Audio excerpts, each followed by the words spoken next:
Okay, once we get this back down in here and kind of push down and make sure it's flush, we put our retaining bolt back on there. And what we want to do is kind of push down on that, help it start threading. Once you get it threaded hand tight,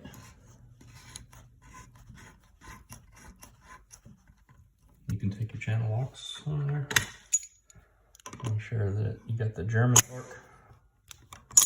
The German torque is the good and tight torque.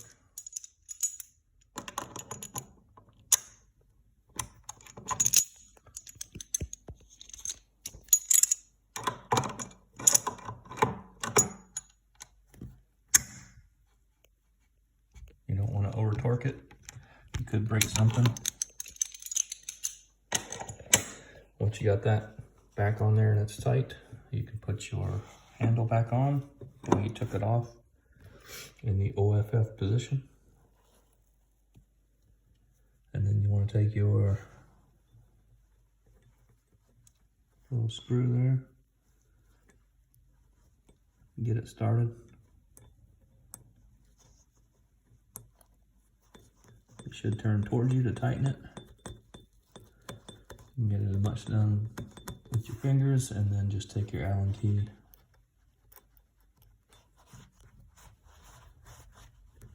Tighten that back up.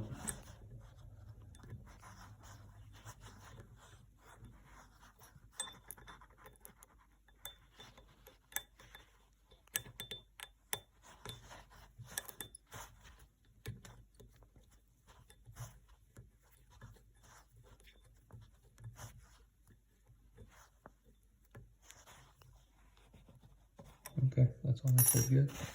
It's not moving. You pull the paper towel out of the way.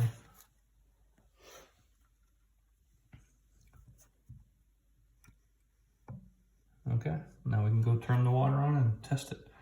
If you turn the water on and water is leaking out, pull it back apart and check, make sure that the O-ring didn't get damaged upon installation, and also that the seats and springs didn't pop out on you and that they are seated down there.